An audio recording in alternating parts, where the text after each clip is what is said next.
Ini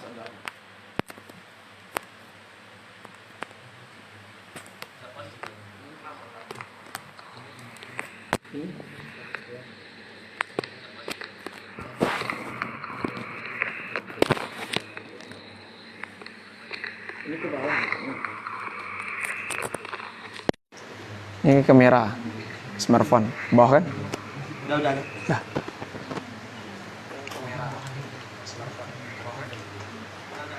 Ya, jadi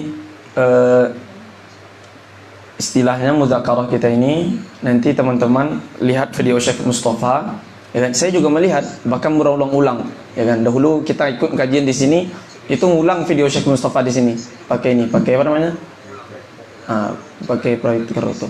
Lalu nanti diulang lagi di murojaah lagi, diulang lagi, dihafal, bahkan dicatat seperti itu supaya memang ilmu itu lengket dia seperti itu. Jadi teman-teman itu pertama ya. Jadi ini bukan syarah ya. Jadi salah besar. Saya bukan syekh, betul. Ini jauh sekali. Jadi kalau ada masisir yang seperti ini atau ini bukan mensyarah mereka. Ya, kalau ada senior umpamanya ngajar itu bukan mensyarah. Belum layak kita tuh mensyarah. Siapapun mahasiswa Azhar itu belum layak mengajar. Karena syarat mengajar itu tinggi sekali, ya kan? Minimal kalau umpamanya fikih, ya kan? Kita sudah menguasai minimal di atas level daripada ini. Dan itu jauh sekali kita seperti itu. Makanya saya bilang ini istilahnya sebagai mudzakarah seperti itu ya. Jadi kalau ada senior itu tidak ada yang ngajar, itu istilahnya mudzakarah. Nah, teman-teman yang dirahmati oleh Allah, saya ingin menyampaikan seperti apa yang disampaikan Syekh Mustafa. Tidak lebih daripada itu dan tidak mengurangi. Mungkin pasti banyak kurang, tapi tidak akan melebihi dari apa yang disampaikan Syekh Mustafa Abdul Nabi. Jadi Syekh Mustafa Abdul Nabi, ya, itu pasti akan kita sebut nama beliau selalu dalam belajar ini, ya kan? Ya, kalau bisa sebelum mulai belajar kita selalu hadiahkan Fatihah untuk beliau supaya ilmu beliau manfaat untuk kita. Ketika awal dars, kalau teman-teman telah melihat videonya itu, beliau apa yang beliau sampaikan pertama itu? Langkah-langkah, ya kan? Langkah-langkah dalam mempelajari ilmu. Beliau mengajarkan tentang tahap-tahap supaya kita itu masukin dalam suatu fad ilmu. Pertama kata beliau, sebelum untuk menghadiri majelis itu mesti tahdir dulu. Mesti tahdir. Tahdir itu apa tuh? Mempersiapkan, ya. Contoh kita sekarang mempelajari Yaqut Nafis. Minimal teman-teman itu telah membaca matannya. Kalau bisa diulang tuh. Dan bacanya secara ta'anni kata beliau. Secara pelan-pelan, ya kan? Baca pelan-pelan, diulang-ulangi. Paham terjemahnya. Kalau kita orang Indonesia tentu paham terjemahnya. Secara global, paham terjemahnya. Dibaca ulang-ulang. Minimal 5 kali, 10 kali dibaca berulang-ulang. Setelah dibaca, baca syarah sedikit. Makanya kalau pakai ini matan ini apa namanya? Pakai yang dibeli oleh Alvin tadi, yang apa namanya? Cetakan Darul Minhaj, itu kan ada taklik beliau itu. Taklik beliau. Baca itu sedikit. Kalau punya kitab ini yang syarah Syekh Mustafa Abdul Nabi, itu lebih afdal lagi, lebih asalnya sekali lagi. Karena syarah kita dari sana semuanya. Pasti dari sana, tidak lebih dan tidak di luar dari sana. Baca syarah beliau. Pasti kita di dalam mentahdir itu nanti menemukan hal-hal yang tidak paham. Saya pun juga menemukan hal yang tidak paham, ya kan? Lalu ketika di dars nanti, ya kan, kita simak dengan baik-baik. Lalu setelah itu pasti teman-teman ketika di dars itu hal-hal yang mungkin di ketika tahdir tadi itu ada hal-hal yang tidak paham, ya kan? Atau kita paham tapi berbeda dengan maksud yang sebetulnya. Sehingga ketika umpamanya yang menjelaskan sampai kepada maksud apa yang sedang kita muskilkan itu pasti ingat itu, dan kita intibah kepada hal tersebut. Dan itu pentingnya untuk tahdir, ya kan, untuk menguatkan. Kalau orang udah paham seperti itu kan, untuk menguatkan seperti itu. Kemudian nanti setelah ini diulang lagi apa yang kita umpamanya apa yang kita catat atau yang kita jelaskan, minimal itu diulang sedikit aja, sebentar, ya kan. Itu gunanya supaya dia tambah kuat. Besok diulang seperti itu lagi sampai menjadi kebiasaan bagi kita. Dan itu yang selalu dinasihati Syekh Mustafa Abdul Nabi. Syekh Mustafa Abdul Nabi itu salah satu yang kita yang memang saya ini anukan sekali dari beliau, itu manhaj beliau memang lurus sekali dalam belajar, dan beliau memang disiplin sekali. Jangan pernah, bahasa beliau kan, la tanam qabla tuzakir, ya kan? Jangan pernah tidur sebelum kamu ini. Karena kalau tidur fa idza nimta faqad dhayya'ta juhdak. Tadi kita udah usaha tadi, udah tahdir, ikut dars itu, sejam ikut dars itu buang-buang waktu itu. Kalau gunakan cari uang udah banyak sejam itu. Kalau untuk tidur udah dapat rehat itu. Seperti itu. Buang-buang sejam. Lalu nanti setelah itu tidak kita murojaah atau tidak kita ulang lagi kata beliau. Faqad dhayya'ta juhdaka. Kita buang-buang sungguh kita tadi. Makanya diulang lagi seperti itu. Itu nasihat beliau oleh Syekh Mustafa Abdul Nabi. Ya. Kita langsung ya. Jadi yang kita baca matan aja. Tapi syarahnya langsung dari syarah Syekh Mustafa Abdul Nabi. Jadi kitab ini, kitab Yaqut Nafis, ya, itu kitab yang berkah sekali teman-teman. Kenapa saya katakan berkah? Teman-teman pernah, rata-rata mungkin pernah mempelajari kitab Matan Abu Syuja', ya kan? Kitab Matan Ghayah wa Taqrib. Ya. Kitab Matan Abu Syuja' atau kitab Matan Ghayah wa Taqrib itu, ya, kalau kita bisa kita katakan sama-sama lah level untuk ingin masuk mempelajari fikih Syafi'i, kita memulai dari kitab-kitab kecil. Itu masyhur sekali ya. Dan diantaranya adalah kitab Yaqut Nafis, seperti itu. Dulu kata Syekh Mustafa, kebiasaan beliau mau mengajar itu mulai dari kitab Matan Abu Syuja'. Awal-awal beliau ngajar, beliau masuk di sana dulu, ya kan? Kemudian Fathul Qorib, kemudian naik level berikutnya. Tapi setelah beliau menemukan Yaqut Nafis, memulai dari Yaqut Nafis, ternyata beliau menemukan hal-hal yang ada di Yaqut Nafis dan tidak ada di dalam kitab ini Matan Abu Syuja'. Di antaranya adalah nanti teman-teman akan merasakan, apalagi umpamanya teman-teman yang udah pelajari Matan Abu Syuja', ya. Susunan kitab Yaqut Nafis ini itu susunannya mantap, bagus sekali. Jadi susunan kitab ini di dalam kitab Matan Abu Syuja' itu hanya kadang beliau menyebutkan rukunnya, ya kan? Kadang menyebutkan ta'rifnya, kadang tidak. Artinya kalau dalam sistematis kurang sistematis seperti itu, kurang terstruktur. Dan di dalam kitab ini, kitab Yaqut Nafis itu terstruktur sekali. Itu beliau menyebutkan hal-hal yang memang minimal kita harus tahu terhadap fan yang kita pelajari itu. Contoh membahas tentang gadai. Jadi pembahasan gadai beliau bahas pertama adalah apa itu gadai secara bahasa dan secara istilah. Itu. Jadi dibahas gadai itu apa. Kemudian apa rukunnya, kan itu yang penting ya kalau dalam pelajari sesuatu itu. Tahu kita apa itu, lalu tahu rukunnya, lalu bagaimana surahnya. Atau pasti teman-teman nanti di setiap pembahasan ada surahnya. Wa suratuhu kada wa kada. Surahnya bagaimana, ilustrasi daripada rohannya bagaimana. Karena kita banyak mempelajari kaidah-kaidah rukunnya tapi tidak tahu bagaimana bentuknya. Jadi langsung beliau contohkan surahnya begini, si fulan berhutang dengan si fulan ini, lalu meminta jaminan begini, begini. Si fulan ini disebut dengan rohin, ini murtahin, barang ini marhud dan seterusnya. Beliau menyajikan dengan hal sederhana seperti itu. Dan itu bagus sekali bagi kita pelajar mubtadi ini, ya kan? Sehingganya di awal-awal dars ini dihafal dahulu, ya kan? Syekh Mustafa sangat menganjurkan untuk dihafal. Bahkan kita setoran dengan Syekh Mustafa Abdul Nabi. Itu teman-teman kalau bisa dihafal ini. Dan kelebihannya juga rata-rata atau saya juga tidak tidak mencari sendiri. Maksudnya saya juga mengutip Syekh Mustafa. Beliau mengatakan semuanya mu'tamad di dalam yang Yaqut Nafis. Mungkin ada sebahagian yang tidak bukan tidak mu'tamad, tapi beliau coba untuk menjadikan mu'tamad. Maksudnya ada di dalam beberapa pembahasan nanti, ya contoh kemarin ingat teman-teman dalam pembahasan tentang udhiyah. Itu seharusnya dalam kitab Matan Yaqut Nafis itu kan ada rukun yang keempat, yaitu niat untuk menyembelih, ya nak? Niat. Niat ada kalau niatnya di nazar ta'in, cukup ta'in itu sebagai niat. Ada kalau seandainya tidak ta'in, contoh dia ja'lun. Saya menjadikan ini sebagai udhiyah seperti itu. Ja'lun itu kalau setelah itu dia ta'inkan, itu tidak cukup sebagai apa namanya? Sebagai niat seperti itu kan, mesti berniat lagi. Kan betul enggak seperti itu? Di dalam kitab enggak sebutkan seperti itu. Tapi Syekh Mustafa mencoba untuk menjelaskan hal itu.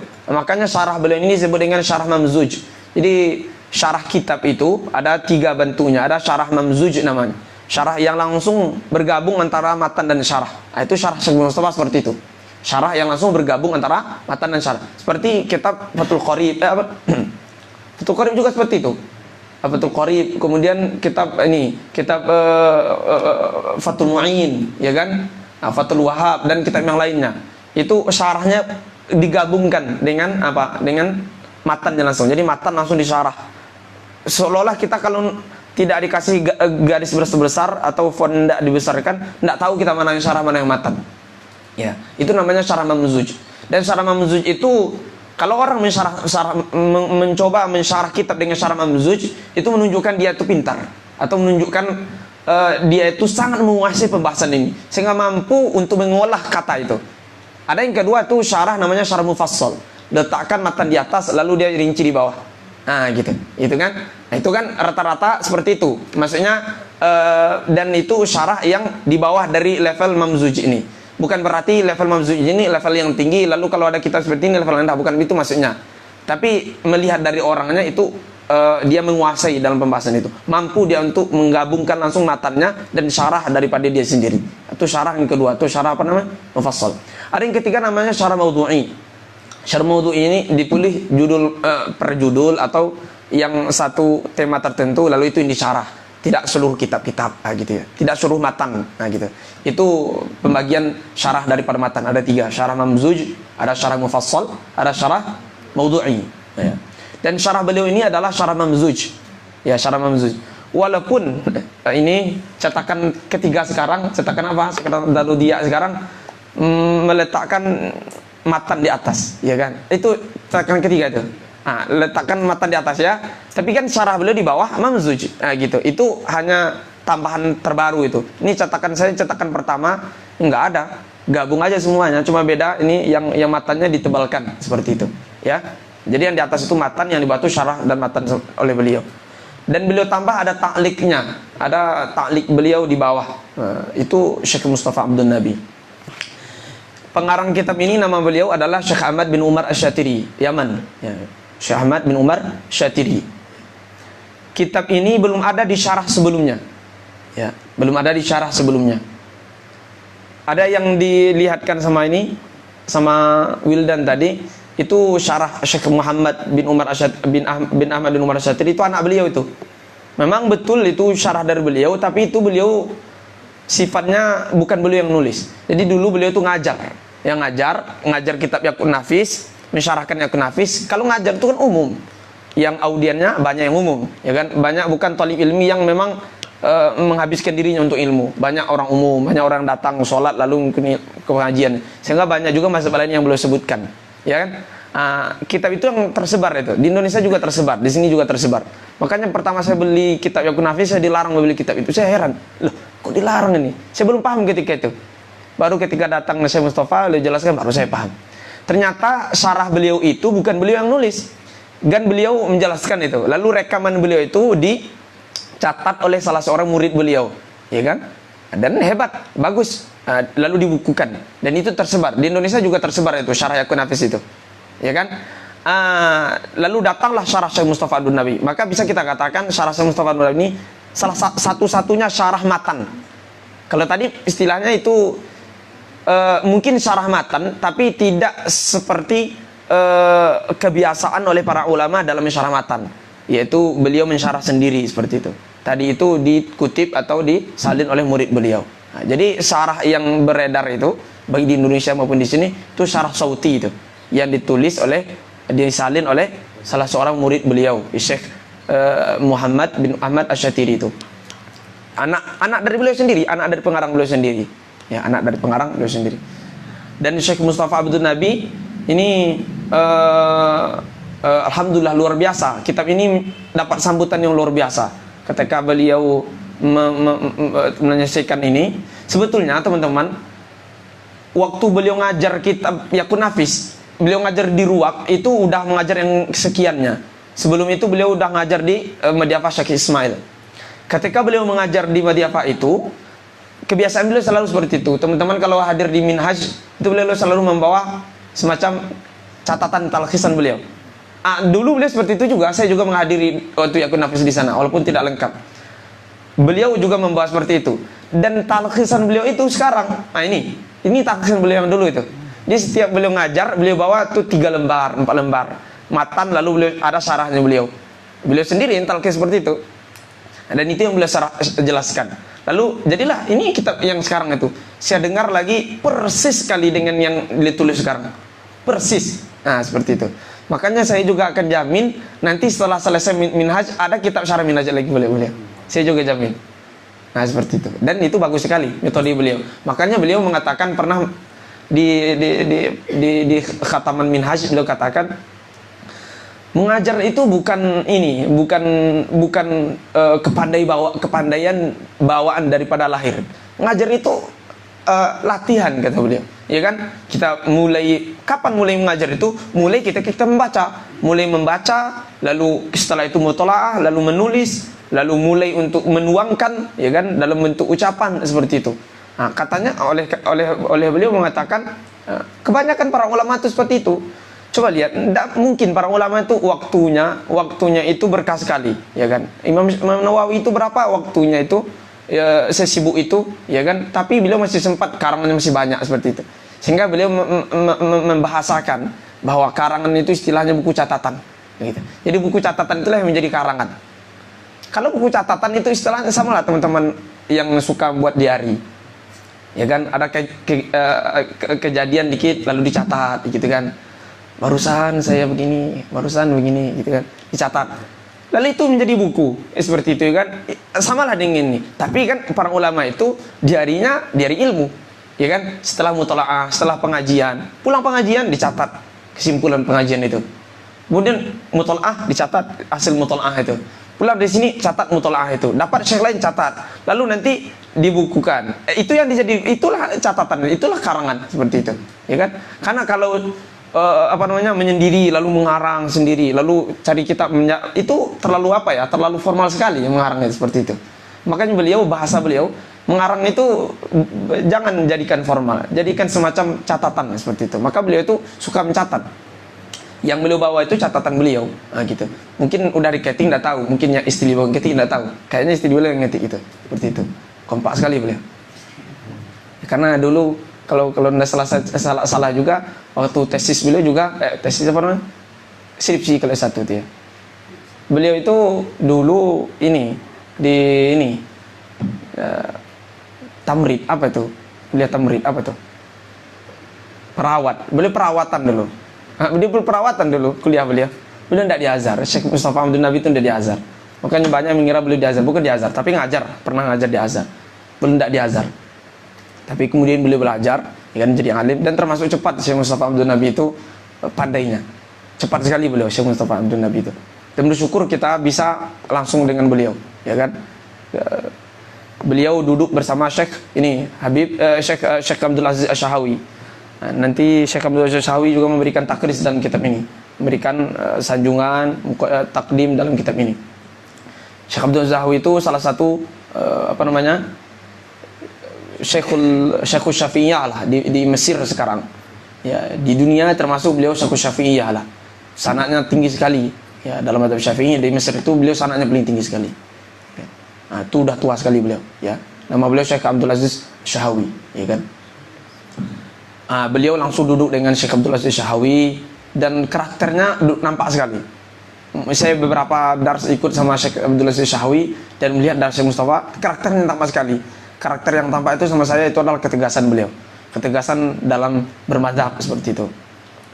Nanti terserahlah bagaimana pendapat orang, tapi beliau bagaimana menjelaskan mazhab itu tegas sekali. Ini seperti itu, jelas sekali. Ya, itu tentang kitab kitab Munis Jalis. Jadi nama kitab beliau Munis Al-Jalis. Sebetulnya nama kitab beliau bukan Munis Jalis, teman-teman. Beliau cerita ke kami, awalnya kitab beliau namanya bukan kitab Munis Al-Jalis. Khandaris itu lupa saya, entah awalnya Khandaris entah apa. Mungkin Khandaris, lupa ya.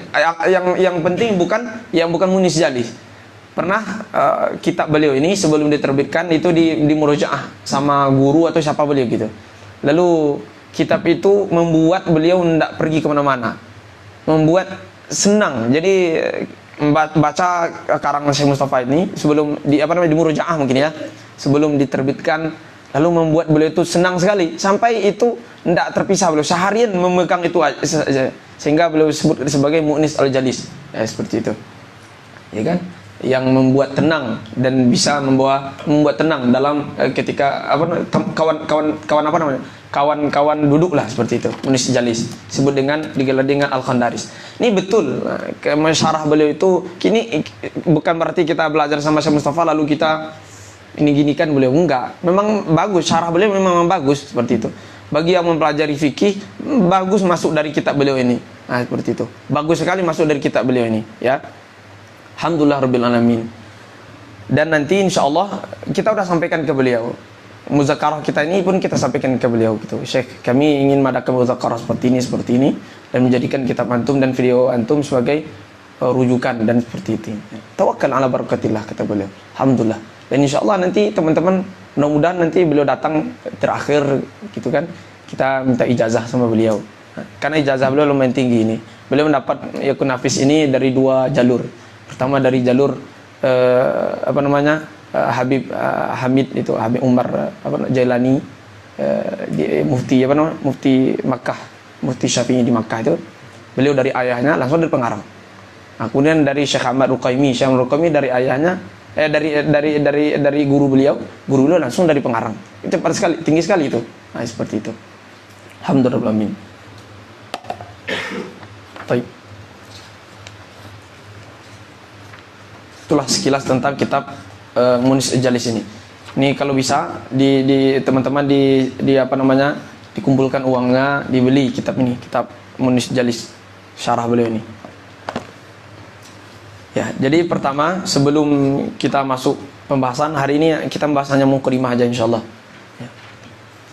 Beliau Syekh Mustafa Abdul Nabi, beliau Syekh Ahmad Umar Asyatiri memulai dengan muqaddimah ya kitab beliau. Bismillahirrahmanirrahim. Alhamdulillahi ala ma syara'a minad din wa hada ila siratal mustabin. Wassalatu wassalamu ala rasulil amin. Sayyidina Muhammadin wa alihi at-tahirin wa sahabihi ajma'in. Amma ba'du.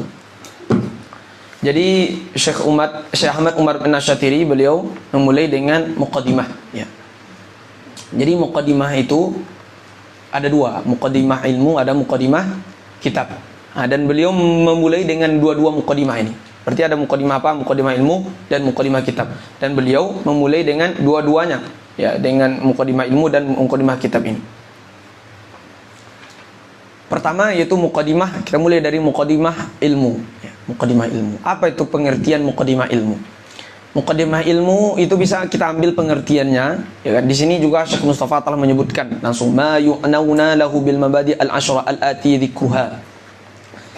Bisa kita temukan dalam penjelasan Sayyid At-Taftazani dalam kitab beliau Al-Mutawwal. Tahu kitab Al-Mutawwal ya? Syarah At-Talkhis. Kitab apa tuh? Kitab Balaghah ya kan? Al-Mutawwal Syarah At-Talkhis. Di sana beliau katakan inti daripada muqaddimah ilmu itu ada 3. Yang pertama yaitu had, yang kedua maudhu', kemudian ghayah. Had, maudhu' dan ghayah. Had itu adalah definisi ya. Jadi dalam muqaddimah ilmu itu mesti ada definisi.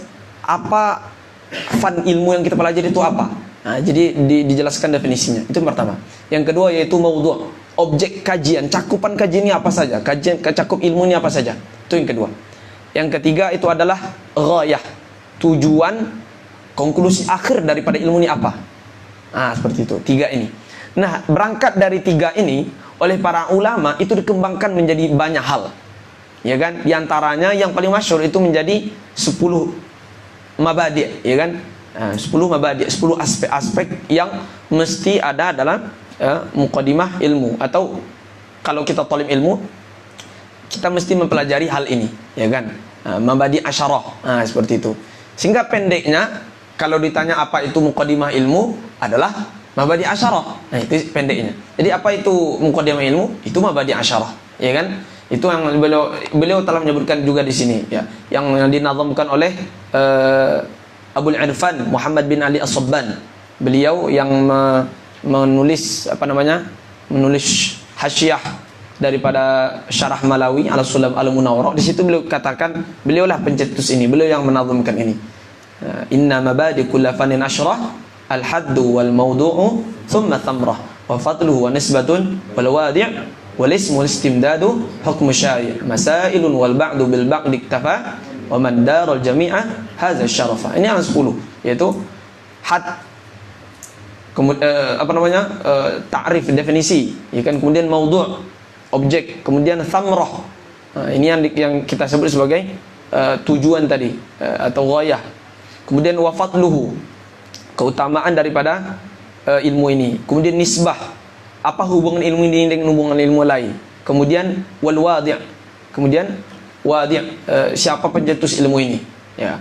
Kemudian nama ilmu ini, istimdad, ilmu ini diambil dari mana? Hukum syari', apa hukum mempelajari ilmu ini? Masail, apa permasalahan-permasalahan yang ada dalam ilmu ini. Nah itu, ya kan, kata beliau, wa man daru jami'ah hadza syarafa, yang mengetahui itu akan mendapatkan kemuliaan.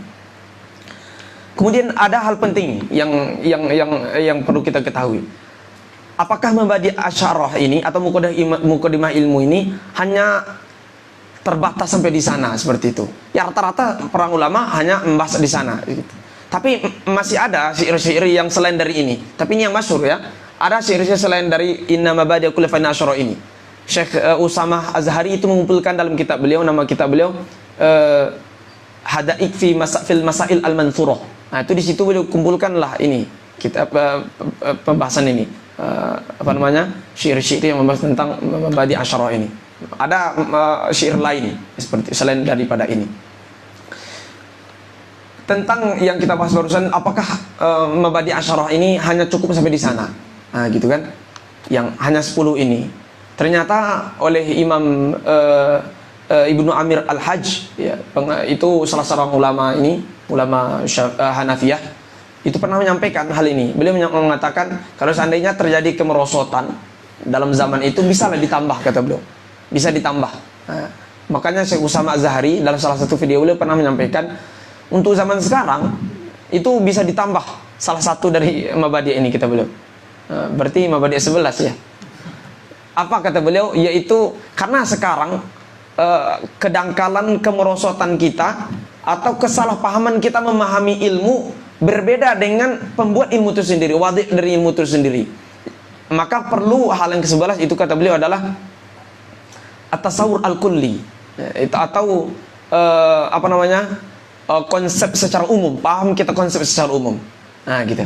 Jadi ketika memahami ini, memahami mempelajari fikih, apa fikih, gitu. Seolah-olah harus paham kita minimal secara umum tahu kita apa fikih. Nah, seperti itu. Kalau bahasa Syekh Husam Ramadan itu, untuk mempelajari ilmu mesti tahu satu surah saja, satu titik surah saja daripada ilmu itu. Iya kan? Satu titik saja dari surah itu. Kita ini mau membahas ilmu nahu. Apa satu titik yang kita pahami dari nahu itu? Nah, ini untuk menjalarkan kepada kita semangat mempelajari ilmu ini. Minimal satu titik seperti itu. Itu yang disebut dengan mabadi asyarah, atau disebut dengan mukadimah ilmu. Jadi kalau disebut dengan mukadimah ilmu adalah mabadi asyarah. Nah, itu pendeknya. Mabadi asyarah beliau sebutkan di sini. Nah, beliau sebutkan.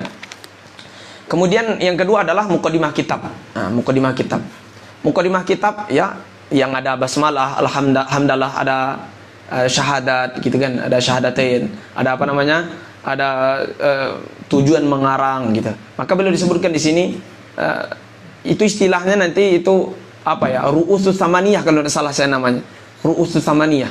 Itu yang ada di dalam mukadimah ilmu itu, mukadimah kitab itu mesti ada 8 itu. Tapi beliau di sini beliau rinci oleh Syekh Mustafa, ada 4 yang wajib mesti ada. Itu pertama itu adanya wajib basmalah, hamdalah, sholawat, kemudian syahadat. Nah, gitu. Kemudian ada yang selanjutnya yang dianjurkan, ya, 4 yang mustahabbah. Di antaranya adalah mengucapkan amma ba'du, menamakan kitabnya, apa sebab dia mengarang kitab ini, ya kan? Kemudian bara'atul istihlal. Bara'atul istihlal itu hal yang kita sebutkan di awal, menunjukkan apa yang akan kita jelaskan nanti, seperti itu. Di sini beliau mukadimah kitab beliau, Bismillahirrahmanirrahim, Alhamdulillahirabbil alamin, yang kita baca tadi, alhamdulillahi ala ma syara'a minad din wa hada ila siratil mustabin. Wassalatu wassalamu ala rasulil amin Sayyidina Muhammadin wa alihi at-tahirin wa sahabihi ajmain. Ini termasuk muqaddimah kitab. Nah, ini masih muqaddimah kitab. Kemudian beliau katakan amma ba'du faqad asyara alayya man la manduhata li fi mukhalafatihi wa la mazhala illa ila muwafaqatihi an aktuba risalatan fi madhhabil imam Syafi'i jami'atan li ta'rifi hawiyatan lil arkan wa syurut musawwiratan li anwa' khidmatan li sighari muta'allimin wa khidmatan wa takhfifan li at'abil mu'allimina فصرعت على قصور البين إلى تلبيته وجمعت ما أمكنني جمعه في هذه الورقات التي سميت الياقوت النفيس في مذهب ابن إدريس والمأمول من المطلعين الرضا والإعضاء عما ليس متعين الخطأ ومن المولى سبحانه الإثابة والقبول. Ini disebut dengan muqaddimah kitab. Beliau menyebutkan kenapa beliau mengarang. Ini kan karena ada guru beliau yang meminta. Kata beliau, faqad asyara alayya man la manduhata li fi mukhalafati. Ada yang meminta, memberikan isyarat kepada aku. Itu nama guru beliau namanya Syekh Abdullah bin Umar Asy-Syatiri. Ya kan? Syekh Abdullah bin Umar Asy-Syatiri. Itu meminta beliau karena tampak sama Syekh Abdullah ini, beliau ini termasuk orang yang luar biasa dalam belajar dan pemahaman. Supaya dikekalkan pemahaman beliau ini dan diminta mengarang. Dikaranglah ini kitab Yaqut Nafis seperti itu. Itulah sebab beliau mengarang kitab Yaqut Nafis karena permintaan daripada guru beliau. Kemudian beliau lanjut dengan adanya doa-doa. Kitab ini kata beliau ya untuk membantu para pelajar awal, kemudian untuk meringankan para pelajar yang telah para pengajar. Jadi kalau para pelajar untuk membantu dan meringankan para pengajar. Kemudian kata beliau, "I'lam annahu yanbaghi likulli syari'in fi fannin ay ya'rifa mabadi'ahu al-'asharah." Ketahuilah semestinya, ya kan? Semestinya setiap orang yang ingin mempelajari suatu ilmu mengetahui mabadi' asyarah. Maksudnya mabadi' asyarah adalah muqaddimah ilmu. Mesti mengetahui muqaddimah ilmu. Beliau sebutkan di sini apa saja, wa yahaddu, mengetahui ta'rif had daripada ilmu itu. Kemudian maudhu' daripada ilmu tersebut, objek dipelajari. Faidah daripada ilmu tersebut, wa masailuhu wasmuhu wastimdad wa hukm syari'. Masalah yang dipelajari dalam ilmu itu dan nama ilmu itu, pengambilan ilmu itu dari mana dan hukum mempelajari ilmu itu. Wa nisbatu ila sa'iril ulum, dan bagaimana nisbah ilmu ini dengan ilmu lain. Hubungan ilmu ini dengan ilmu lain apa? Wa fadlu, keutamaan ilmu ini, wa wadi'uhu, kemudian pencetus ilmu ini. Wal fannul ladzi nahnu bi sadari al fiqh. Lalu beliau menyebutkan muqaddimah ilmu beliau. Itu beliau mengatakan pelajaran atau fan yang ada di depan kita sekarang adalah fikih. Berarti ini adalah namanya ya, fahdu. Maka definisi fikih adalah beliau sebutkan.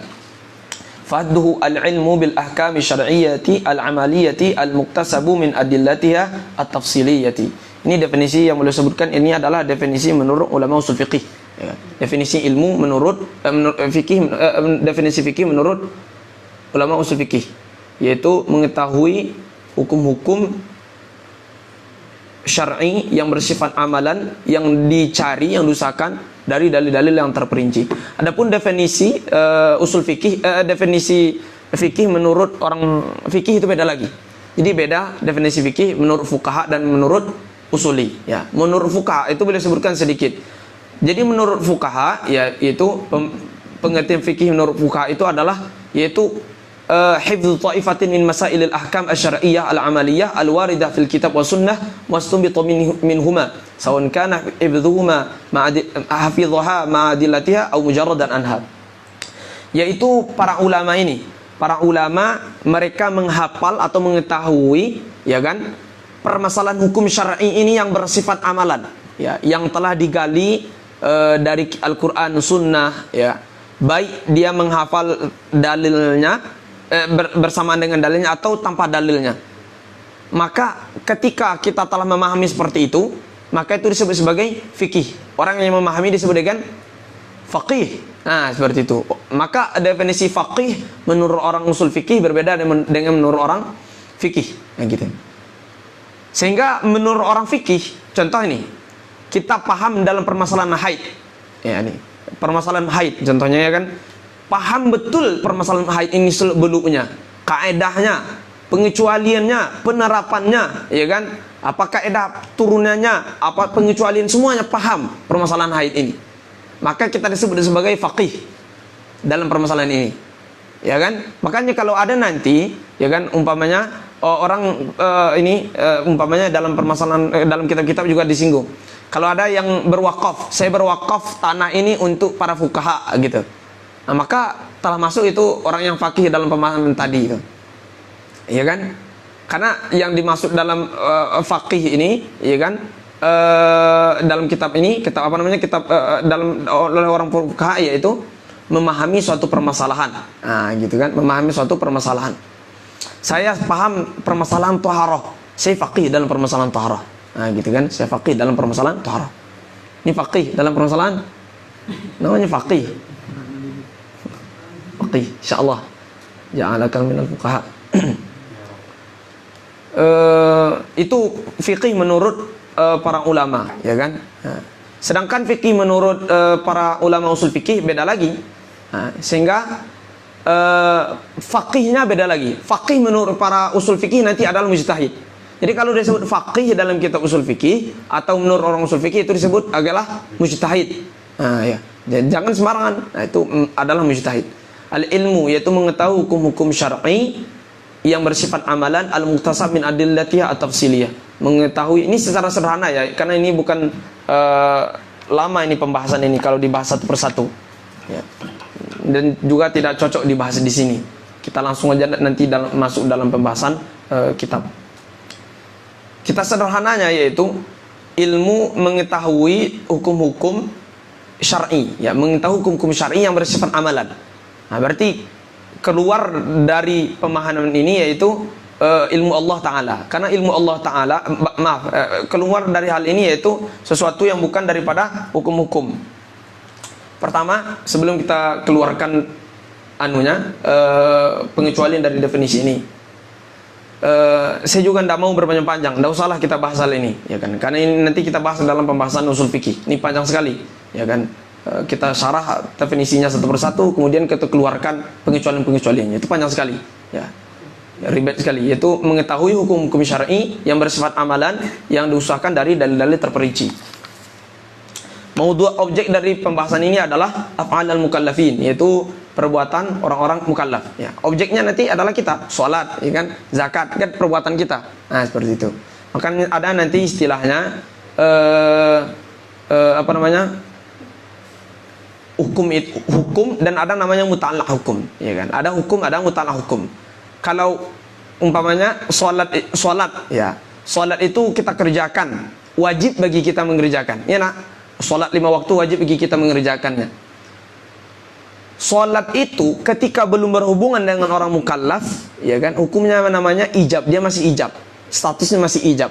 Tapi ketika dia telah berhubungan dengan dengan kita orang mukallaf, wajib kita mengerjakannya, itu disebut dengan sebagai wajib.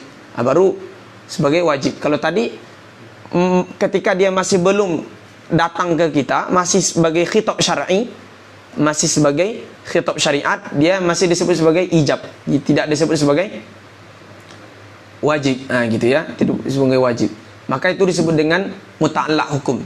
Jadi wajib, haram, makruh, mandub itu bukan hukum, tapi disebut sebagai muta'allaq hukum, ya kan, muta'allaq hukum. Jadi penyebutan kita yang biasanya ini hukumnya wajib, ini mandub, itu bukan hukum, tapi itu sebagai muta'allaq hukum karena dia berkaitan dengan orang mukallaf. Hukum itu adalah ijab, ya kan? Yang hukum itu adalah khitab syar'i. Nah, itu yang adalah ijab, ya kan? An-nadbu, al-karohah yang menggunakan masdar. Itu panjang sekali. Maudhu' objek daripada ilmu ini adalah ilmu fikih adalah af'alul mukallafin.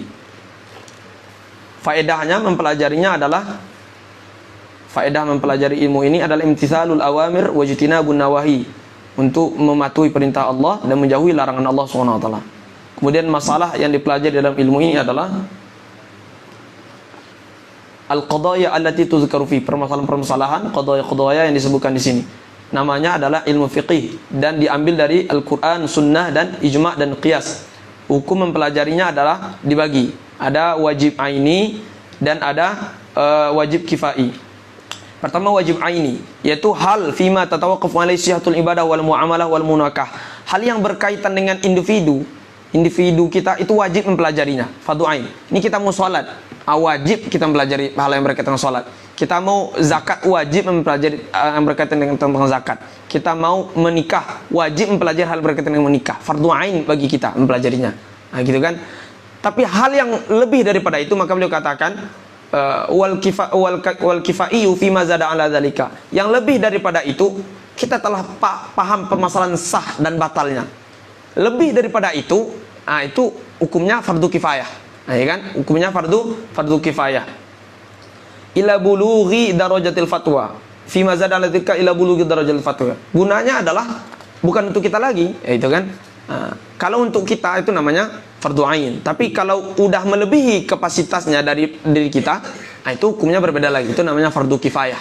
Apa maksud fardu kifayah dengan fardu ain tadi? Kalau fardu ain wajib masing-masing. Berdosa kalau tidak kita pelajari. Kita mau menikah tapi tidak tahu permasalahan pernikahan ini. Bukan permasalahan nikah. Hal-hal atau rukun-rukun nikah ini. Maka berdosa kita. Ya kan, berdosa kita. Kita mau sholat, tidak tahu rukun-rukun sholat ini. Maksudnya, tidak tahu hal-hal yang akan dikerjakan ketika sholat itu. Berdosa kita.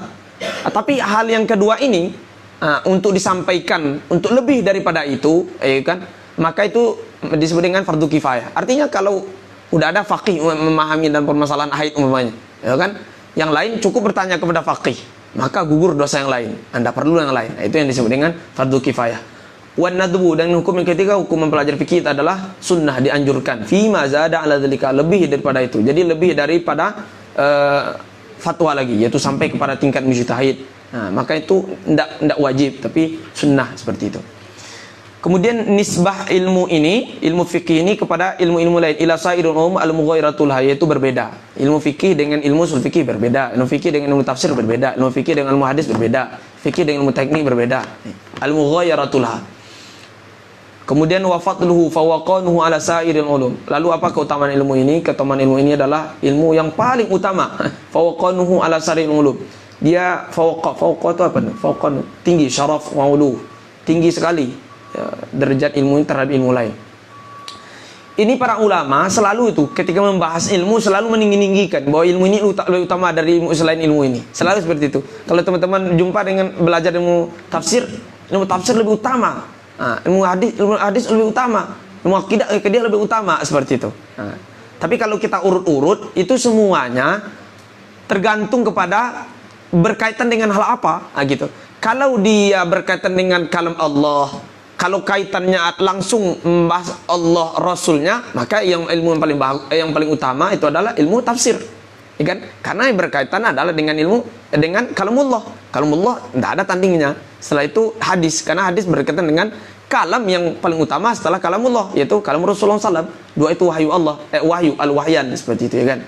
Tapi kenapa di sini dibahas dikatakan ilmu ini lebih utama dari ilmu ala sairil ulum terhadap ilmu yang lain? Nah, ini istilah khusus lagi oleh para ulama usul fikih, ulama fikih. Karena ilmu ini membahas tentang kewajiban kita kepada Tuhan, bagaimana kita menjalankan kewajiban kepada Allah, bagaimana kita bermuamalah, jual beli, dengan rohan, ijarah nanti, bagaimana kita melakukan ibadah supaya sah, seperti itu. Jadi ini istilah khusus, ya kan. Jadi melihat keutamaan itu, ya kan, itu tidak usah sensi. Jadi melihatnya nanti tergantung kepada objeknya, gitu, seperti itu. Biasa itu. Kemudian siapa pelopor ilmu ini, yaitu para imam mujtahid. Para imam mujtahid, Imam Abu Hanifah, Imam Maliki, Imam Syafi'i, Imam Ahmad bin Hanbal, dan para ulama mujtahid lainnya, dan yang lainnya. Kemudian terakhir, Syekh Mustafa sebelum kita masuk bab Toharoh, insyaallah minggu depan atau hari Kamis kita masuk, beliau menyinggung sedikit tentang para ulama itu dalam membuat kitab fikih itu selalu sistematis, ya kan? Kebanyakan para ulama itu, ya kan, menyusunnya kitab fikih itu dengan kitab pertama, kitab Toharoh, ya. Nah, itu memulai dengan kitab ibadah. Nah, itu kan kitab ibadah pertama, kemudian kitab muamalah yang kedua, kemudian setelah itu kitab munakahat, kemudian jinayat. Berurutan, ya. Ibadah pertama, kemudian muamalah, kemudian munakahat, kemudian jinayah. Kenapa didahulukan pertama permasalahan ibadat itu? Nah, di sini beliau katakan karena permasalahan ibadat ini permasalahan yang berkaitan dengan hak Allah. Dan ini sangat penting, ya kan, berkaitan dengan Allah Ta'ala, ya kan, untuk supaya kita, bagaimana kita memperbaiki ibadah kita dengan Allah Ta'ala. Maka dahulukan permasalahan ibadat. Kemudian kedua, didahulukan setelah itu permasalahan muamalat. Kenapa muamalat lebih didahulukan dari permasalahan munakahat? Munakahat itu penting, ya kan.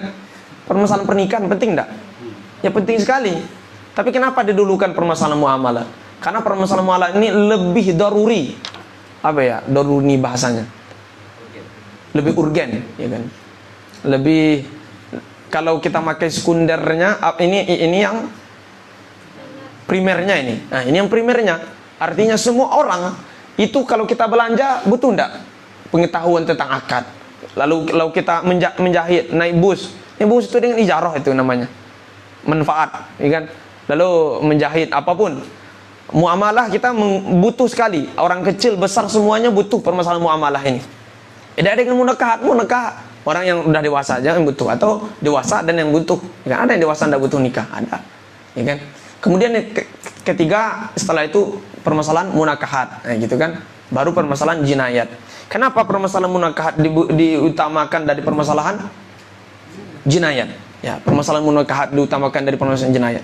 Karena kita itu, teman-teman, kata Syekh Mustafa, kita tuh terdiri daripada beberapa unsur syahwat. Ada yang pertama unsur perut, syahwat perut, syahwatul batni. Ada yang kedua syahwatul farji. Ada yang ketiga syahwatul ghadab. Nah, maka syahwatul batni itu lebih didahulukan. Karena ini urgen sekali, daruri sekali. Semua orang butuh perut ini. Maka muamalat, didahulukan muamalat, permasalahan muamalat. Kemudian setelah itu syahwatul farji. Didahulukan syahwatul farji. Karena permasalahan pernikahan ini itu lebih penting syahwatnya daripada permasalahan syahwat ghadab. Syahwat ghadab itu maksudnya adalah syahwat kalau kita bertengkar lalu nanti butuh ada pengadilan. Itu pengadilan ya. Nanti dibahas permasalahan jinayat. Lalu kalau saya dilukai, saya lukai lagi seperti itu. Kisah seperti itu. Saya congkel matanya. Seperti itu kan. Kalau saya dibunuh orang itu. Nah, kan seperti itu. Itu permasalahan jinayat nanti, ya kan?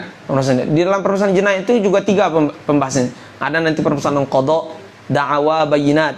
Nah, itu permasalahan qada, da'wa, bayinat. Kenapa diakhirkan? Padahal permasalahan ini sangat penting juga. Nah, karena, ya kan, hal ini supaya merata kepada semua yang 3 tadi. Coba lihat teman-teman. Dalam permasalahan ibadat, muamalat, munakahat, semuanya itu ada kaitannya dengan permasalahan yang keempat ini, permasalahan jinayat ini, yaitu permasalahan qada umpamanya. Dalam permasalahan ibadah umpamanya, ya, dalam permasalahan ibadah kita sholat, kita umpamanya puasa yang menentukan hilal itu telah tampak atau belum siapa? Pemerintah, qadi, ya kan? Qadi kalau telah mengatakan hilal telah tampak, besok masuk puasa orang semuanya. Nah, gitu kan? Maka ada dalam permasalahan jinayat itu. Nah, kita permasalahan qada. Muamalat juga demikian. Ini melakukan gadai. Lalu cekcok, terjadi pertengkaran. Antum dah membalikan, belum katanya. Lalu dikembalikan ke hakim. Hakimlah yang memutuskan seperti itu. Dalam permasalahan munakahat, apalagi munakahat. Sekarang ada KUA. Ya kan, pernikahan semuanya butuh pada qadi dan selainnya. Orang yang tidak punya wali hakim, sultan walinya, seperti itu. Semua hal ini ada permasalahan qadanya. Makanya diakhirkan karena permasalahan jinayat ini, permasalahan qada ini itu mengumumi semua yang 3 ini. Nah, seperti itu. Maka pertama para ulama itu memulai dengan permasalahan ibadat. Kenapa? Karena ini sangat penting dan berkaitan dengan hak Allah Ta'ala. Kemudian yang kedua, permasalahan muamalat, ya kan? Kenapa? Karena permasalahan daruri, itu kan syahwatul batni. Kemudian ketiga, dahulukan permasalahan munakahat, syahwatul farji. Kemudian setelah itu yaitu jinayat, ya, jinayat. Kemudian di dalam ini juga, ya kan? Dalam permasalahan ibadat, para ulama menertibkan juga. Apa dulu mereka sebutkan? Taharah, ya kan? Permasalahan taharah. Nah, bab taharah, bab salat, kemudian bab haji, ya kan? Bab salat, bab zakat, bab puasa, bab haji. Itu di dalam disebutkan. Salat, zakat, puasa, haji. Itu dalam, tentu bab salat, ya, di bab salat ini nanti ada bab taharah dan seterusnya. Kenapa para ulama membahas kaji seperti ini? bab salat dulu bahas, kemudian bab zakat, bab puasa, bab haji. Kenapa demikian? Karena riayatan, karena apa namanya? Karena hadis Rasulullah SAW. Hadis bunyal Islam ala khamsin, syahadati alla ilaha illallah wa anna muhammadar rasulullah wa iqamis shalah wa ita'iz zakah. Kemudian wa hajjil baiti wa shaumi ramadhana. Wa shaumi ramadhana wa hajjil baiti. Jadi puasa Ramadan dulu baru haji. Nah, seperti itu. Karena hal ini maka didulukan dulu salat, kemudian permasalahan zakat, kemudian permasalahan puasa, kemudian permasalahan haji. Nah, seperti itu. Loh, lalu syahadah mana? Hilang gitu. Maka dulu sebagian ulama dulu itu memasukkan syahadat ini dalam permasalahan fikih. Maka kalau teman-teman buka umpamanya kitab ya, matan Safinatun Najah, ya kan, tahu ya Safinatun Najah, itu permasalahan pertama apa tuh? Syahadah, permasalahan syahadah itu. Nah, gitu. Nah, itu karena hal ini. Itu sebagian ulama mutakhirin yang menggunakan metode seperti itu. Tapi kebanyakan itu menghilangkan, karena permasalahan syahadat ini telah dibahas di dalam bab tersendiri, itu permasalahan tauhid. Permasalahan syahadat itu dibahas dalam permasalahan tauhid. Nah, seperti itu. Kemudian kenapa didahulukan bab toharoh dibanding bab salat? Ya. Tadi bab salat, bab ibadat, kemudian bab salat. Kenapa bab toharoh dulu? Kenapa bab salat? Karena toharoh syarat daripada salat, ya kan? Syarat didahulukan daripada masyrut, ya kan? Bitabi'i. Kemudian dalam permasalahan ini teman-teman, dalam permasalahan ini kata Syekh Mustafa Abdul Nabi, dalam permasalahan toharoh juga, kenapa toharoh ini didahulukan dari syarat-syarat sholat yang lain? Syarat-syarat yang lain banyak enggak? Apa syarat-syarat sholat umpamanya? Menutup aurat, masuk waktu sholat, ya kan? Dukhulul waqti, kemudian satrul aurah, ada kiblat, kemudian toharoh. Kenapa toharoh ini didahulukan daripada yang lain? Tidak dibahas pembahasan yang lain. Disebutkan di sini alasannya karena toharoh ini adalah apa namanya, a'zam syurutiha, syarat yang paling agung daripada syarat salat. Coba kita lihat dalam permasalahan ini, dalam permasalahan menghadap kiblat umpamanya, dalam permasalahan menghadap kiblat itu ada tasamuh para ulama, maksudnya dalam syariat. Seandainya kalau kita nanti melakukan safar, lalu ingin melakukan sholat sunnah di atas kendaraan, boleh tidak menghadap kiblat? Boleh. Ketika kita sholat sunnah di atas kendaraan, boleh tidak menghadap kiblat? Sah sholat sunat kita. Sedangkan tidak sah kalau tidak ada bersuci, ya kan? Yang kedua, menghadap kiblat, apalagi menutup aurat. Menutup aurat itu kata para ulama, kalau orang yang tidak memiliki apapun, faqidus sutrah, tidak ada satupun yang digunakan untuk menutup aurat, dia mau sholat, kata para ulama silahkan sholat, ya kan? Lalu nanti setelah itu datang pakaian umpamanya, tidak wajib dia mengulang sholat. Tapi kalau seandainya faqidut tahurain, orang yang tidak memiliki wudu dan tidak suci, tidak punya tanah apa di sana, tidak punya air, sehingga dia tidak punya wudu seperti itu, ya kan? Maka kata para ulama, ya udah sholat silakan sholat. Tapi kalau udah datang air, nanti ulang sholat lagi. Nah gitu. Maka mereka tasamuh dalam hal yang tadi, tapi tidak tasamuh dalam hal ini. Contoh masuk waktu sholat, dukul waktu juga salah satu syarat sholat, ya.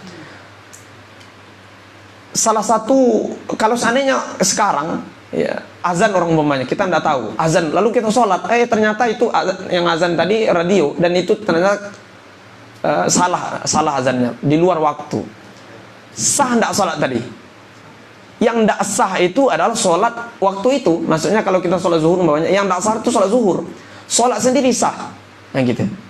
Tapi tidak sah kalau kita tidak berwudu. Nah, jadi para ulama itu tasamuh dalam permasalahan seperti itu, tapi dalam permasalahan toharoh tidak, nah, gitu.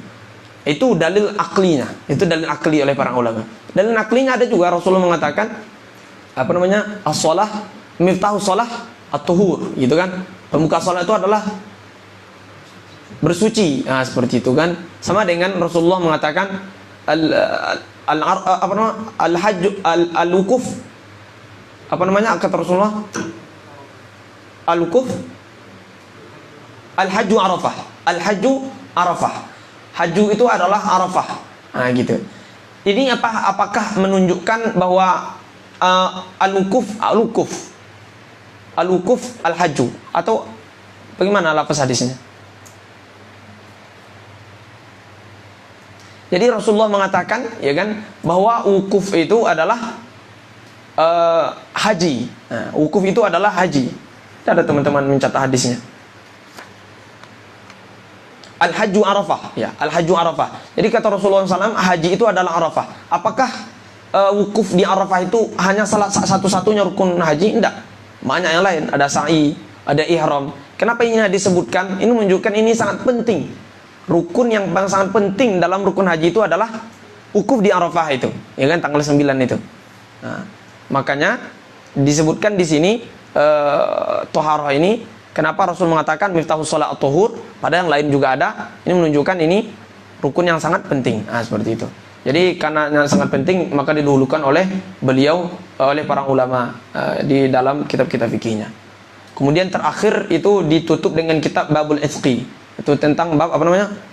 Perbudakan. Nah, perbudakan itu. Padahal perbudakan ini sebetulnya, ya kan, termasuk muamalah. Ya kan, mukatabah umpamanya, saya memerdekakan budak dengan cara dia membayar kepada saya dengan cara munajaman, ya kan, bayar sebulan sejuta sampai 12 bulan habis dia merdeka, seperti itu. Atau saya katakan engkau merdeka kalau saya telah wafat, gitu kan. Atau seterusnya, ya kan, banyak macam-macam budak nanti. Padahal ini permasalahan muamalat. Kenapa diakhirkan? Nah, gitu kan. Kata beliau tafaulan, itu sebagai tafaul dari para ulama supaya di akhir, ya kan, mereka juga dibebaskan dari api neraka. Nah, itulah kira-kira susunan dari kitab fikih. Kitab yang kita sebutkan ini rata-rata seperti itulah. Nah, ya. Yang apalagi yang kunafis itu susunan seperti itu. Dimulai daripada permasalahan ibadah, kemudian permasalahan muamalat, munakahat dan jinayat. Ya. InsyaAllah minggu depan atau hari Kamis kita mulai membaca kitab Tohara, insyaAllah. Ini terlalu panjang ini mukadimah saya. InsyaAllah nanti pembelajaran sejam aja insyaAllah. Sekali tiap pertemuan insyaAllah ta'ala. Ya, mudah-mudahan kita istiqomah dalam belajar insyaAllah ta'ala. Ya, istiqomah dan dikuatkan oleh Allah ta'ala hati kita. Karena itu yang penting. Ada orang yang kuat hatinya tapi badannya tidak kuat. Atau kuat badannya, hatinya tidak kuat. Sehat sekali, tapi hati tidak kuat tidak mau belajar seperti itu. Mudah-mudahan dikuatkan badan dan hati kita untuk belajar. Amin. Allahumma amin. Ya, karena orang yang meninggal dalam, bukan kita mendoakan kita meninggal. Orang yang meninggal ini kita berjuang fisabilillah. Orang yang meninggal dalam menuntut ilmu, sekalipun meninggalnya di kasur. Coba bayangkan, meninggal di kasur tapi dia sedang menuntut ilmu, maka meninggal dalam keadaan syahid, ya kan? Meninggal dalam keadaan syahid, ya kan? Syahid di jalan Allah Ta'ala. Mudah-mudahan kita termasuk dihitung sebagai sabilillah insyaallah ta'ala. Amin ya rabbal alamin. Ya kan, kita tutup dengan doa kafaratul majlis. Subhanakallahumma wa bihamdika asyhadu an la ilaha illa anta astaghfiruka wa atubu ilaik. Allahumma shalli la as'ali makhluqatika sayyidina Muhammad wa ala alihi sahbihi wa sallim adada ma'lumatika wa midada kalimatika kullama laka wa katakiruna wa ghafala mikiratu.